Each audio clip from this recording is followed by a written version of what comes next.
Welcome to the Proven Psychology Journal podcast. Imagine you go to bed and decide to pick up your phone just one more time to check one more quick headline before bed, to stay informed. And 1 hour later, you are reading about a natural disaster on the other side of the world and you have no idea how you got there. Sounds familiar? That's doomscrolling.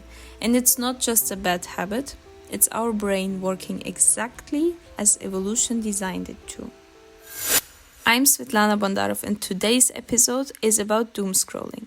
Why we easily end up in a loop of consuming negative news, what it does to our minds and bodies, and what we can do about it. Let's start with what it is and why we do it. Doomscrolling is the compulsive habit of endlessly consuming negative or alarming news, especially online, on social media or news apps. And that's often late at night when we lose control about time and can stay on our phones without getting disturbed. The term doomscrolling became important especially during the COVID-19 pandemic, when people were stuck at home and their phones became their only connection to the world. So during those early lockdown months, digital news consumption jumped by roughly 35%, and social media use increased by nearly 47%. Of course, in times of pandemic, it is more common to stay updated with news, but the root cause goes deeper than the pandemic. We have what psychologists call a negativity bias. We are neurologically built to notice, remember, and seek out negative information more than positive, even for security reasons, because it's an ancient survival mechanism which allowed our ancestors who paid closer attention to threats stay alive longer. And today, the way of how apps are designed and algorithms work is directly communicating with the exact same part of our nervous system. There are many studies which prove that we are still active with the mechanisms of our ancestors on a daily basis, and one of those studies was focusing on those mechanisms according to simulated algorithm. So they found that users scrolled 55% longer when they watched algorithmically ranked content versus randomized feeds, which means that users who had higher anxiousness were ranked with an average of 40-minute sessions compared to 25 minutes for others. So the algorithm detects that negative content holds attention longer and prioritizes it accordingly, and we are not even noticing it or have control over it. Most of users would not pay attention to what they get shown in their feed because consumption of social media content, especially since the endless feed creation, is like a cocktail for our brain, similar to a drug. It activates and makes us to want more surprises. And then we end up in a bubble hours later, realizing that time passed and you feel drowned and exhausted and as if you survived it all without even moving. What actually happens to us when we doom scroll?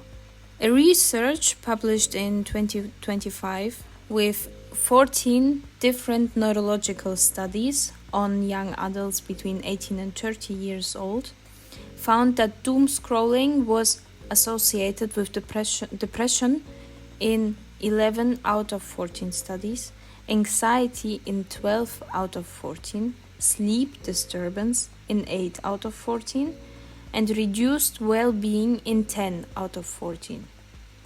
Additionally, about 1 of 6 people, which is around 16.5%, showed signs of problematic news consumption, which was strong enough to seriously impact their stress levels and physical health.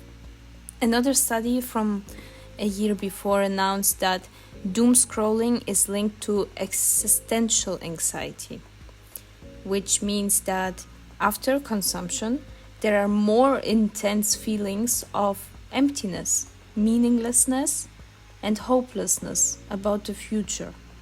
The irony is that doomscrolling feels like staying informed and somehow just to know what is going on around you, to feel more safe.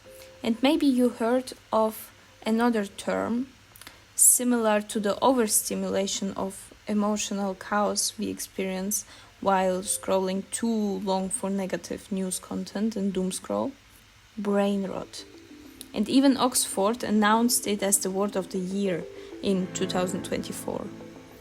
Brain rot can be defined as the cognitive decline and mental exhaustion caused by excessive consumption of low-quality digital content. It's a combination of being simultaneously mentally overstimulated and intellectually drained. Can you imagine that nowadays the human brain is exposed to between 6 and 10,000 pieces of information every single day? That is far more than we actually can meaningfully process.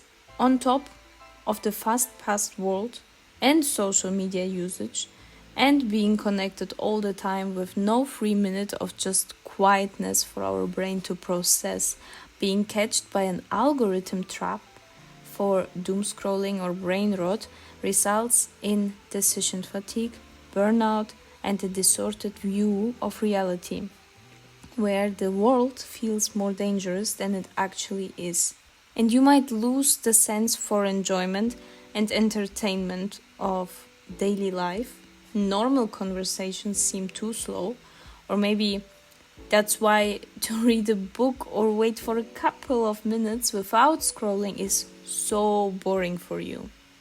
A research claimed that if you want to stay informed, but not doom scroll, you can integrate simply a scheduled news consumption, which means checking the news at specific times rather than continuously. They found out that it already significantly reduces anxiety without leaving the people feel less informed. Also, mindfulness practices like meditation or peaceful, calm hobbies and gratitude have been identified as protective factors that can help to balance out the negative effects of doom scrolling. Just to find some moments in your daily life where your nervous system is not overstimulated.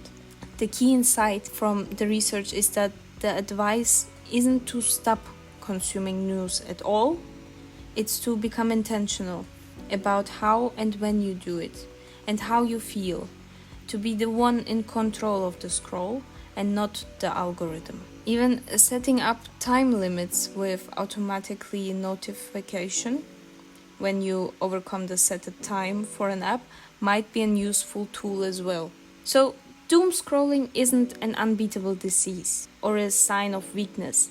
It's a predictable result of ancient nervous system in an algorithmically well-designed, easy-reachable flow of intense emotions like a roller coaster online. Knowing that doesn't make it easier to put the phone down, but it does mean we can approach it with strategy instead of guilt. That was the Proven Psychology Journal podcast with Svetlana Bondarev. All the sources are linked in the description. Stay tuned for more.